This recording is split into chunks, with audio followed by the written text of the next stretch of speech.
റോഡിലെ കുഴിയിൽ ചാടി മറിഞ്ഞുണ്ടായ അപകടത്തിൽ പരിക്കേറ്റ് ചികിത്സയിൽ ഓട്ടോറിക്ഷ ഡ്രൈവർ മരിച്ചു. പാലക്കാട് കരിങ്കല്ലത്താണി മരുതല സ്വദേശി ഹംസയാണ് മരിച്ചത്. പാലക്കാട് കോഴിക്കോട് ദേശീയപാതയിലെ കരിങ്കല്ലത്താണി മണലുംപുറത്ത് രൂപപ്പെട്ട കുഴിയിൽ ചാടിയാണ് ഓട്ടോറിക്ഷ മറിഞ്ഞത്. ടി നന്ദഗോപാൽ ചേരുന്നു. നന്ദഗോപാൽ, അപകടം എപ്പോഴായിരുന്നു?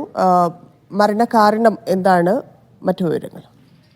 ധന്യ, ഇന്നലെ ഉച്ചയ്ക്കാണ് ഈ ഹംസ മണ്ണാർക്കാട് ഒരാളെ ഇറക്കി തിരിച്ചു വരുമ്പോൾ അപകടത്തിൽപ്പെടുന്നത്. കോഴിക്കോട് പാലക്കാട് ദേശീയപാതയിൽ കരിങ്കല്ലത്താണി മണലുംപുറത്ത് നിരവധി കുഴികൾ ഉണ്ടായി. ഇതിൽ ഒരു കുഴിയിൽ വീണാണ് ഈ ഒരു അപകടം സംഭവിച്ചത്. ഇവിടെ പോലീസ് സൂചനാ ബോർഡൊക്കെ വെച്ചിരുന്നുവെങ്കിലും അപകടം സംഭവിക്കുകയായിരുന്നു. പിന്നീട് ഇദ്ദേഹത്തെ ഉടൻ തന്നെ പെരിന്തൽമണ്ണയിലെ ആശുപത്രിയിലേക്ക് കൊണ്ടുപോയി. പക്ഷേ പരിക്കൽപ്പം ഗുരുതരമായതുകൊണ്ട് തന്നെ ജീവൻ രക്ഷിക്കാൻ സാധിച്ചില്ല.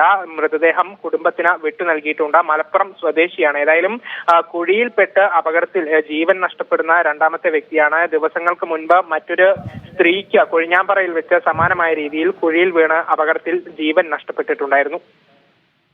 ശരി, നന്ദഗോപാൽ.